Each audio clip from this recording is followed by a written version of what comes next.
एक गोष्ट शेअर करायची तुमच्याशी आज.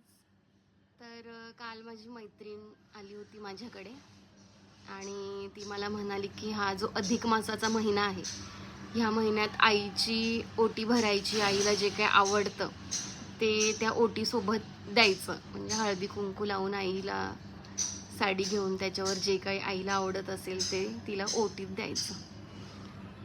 म्हणजे दरवर्षी अशी प्रथा नसते, पण यावर्षी असं आहे वाटतं की आईची ओटी भरायची असते.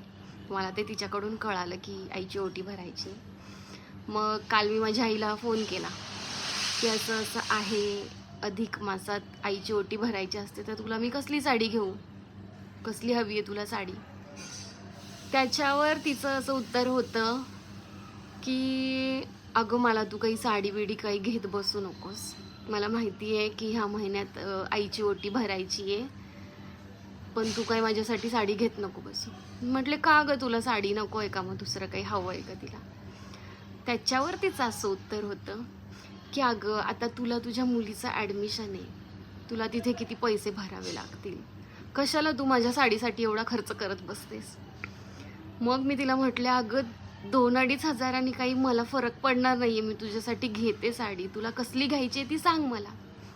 तरीही तिचं ते मत होतं की नाही तू माझ्यासाठी खर्च करत बसू नकोस. मी तिला म्हटले मी घेणार आहे तुला, तुला कसली हवी आहे ते सांग. मग ती असं म्हणाली मला की तुला घ्यायचीच जर असेल तर मला वापरायची साडी घे, 400-500 रुपयाची फक्त तू साडी घे, मला वापरायची, चांगल्यातली आपण नंतर घेऊ. असं तिचं बोलणं ऐकून मला असं मनातून वाटलं की आई आपली किती मुलांचा विचार करत असते, फक्त ती मुलांसाठीच जगत असते आणि आपल्या मुलांचाच विचार करत असते.